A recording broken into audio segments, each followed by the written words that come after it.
Hello everyone, my name is Jenna Brevet-Kruger and I am here from Springfield Estate, which is in Robertson in the Western Cape of South Africa.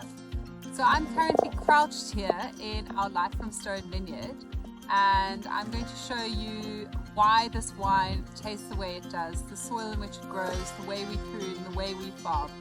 Here at Springfield we believe that wine is grown, it's not made. So all the important work happens here in the vineyard and not necessarily in the cellar. So this is the best place to tell you the story. Life from Stone gets its name from the incredibly rocky soil in which it is grown. The vines here are rooted in about 70% rock and only 30% sand or soil. The rocks are made up mostly out of Table Mountain sandstone and then also a lot of quartzite rock, which is this whiter rock that you see over here. So what does this rocky soil mean for our wine? Well, rocky soil is the concentrating factor in wine. As you can see, this vineyard is on a slight slope, and add to that the high percentage of rocks mean that it's a very well-drained vineyard, and the vine has to work really, really hard to get water, to get nutrients, to get minerals, and as a result, it will produce fewer bunches of grapes and put a lot more effort into every bunch of grapes that it produces. So you'll see that with the few bunches this vineyard does produce, that the grapes themselves will be more concentrated in sugars, flavor compounds and aromatic compounds, which in turn translates into the wine. This rocky soil also produces an incredible flintiness and minerality in our wines, almost reminiscent of smoky gunpowder on the nose.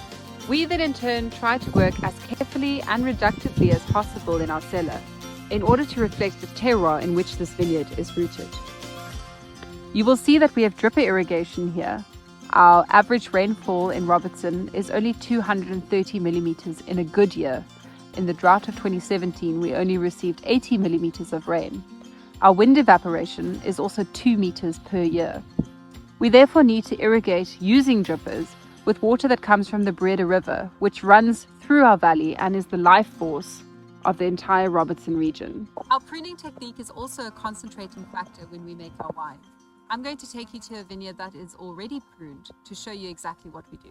So we are here in a vineyard where pruning has already been finished.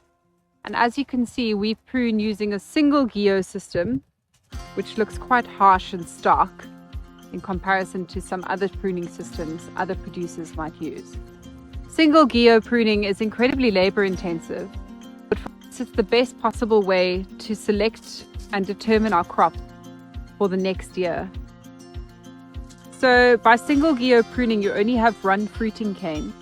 You can determine the number of eyes on each cane by cutting it at the length you desire. So we choose to have 7 eyes on our fruiting cane.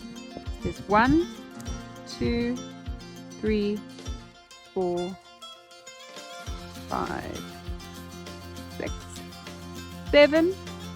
And then you leave one spur. There's a spur with 2 eyes. So there's 1 eye, I'll take one from there. And then the spur will provide the fruiting cane for the next harvest. By choosing the number of eyes on each fruiting cane, you are in turn also deciding how many bunches of grapes each vine will carry. Every eye will produce around 2 to 3 bunches of grapes, and you can further reduce this by a green harvest later in the year. By determining the size of our harvest in this way, it means that we are also determining the quality, concentration, and expressiveness of the wine that we produce.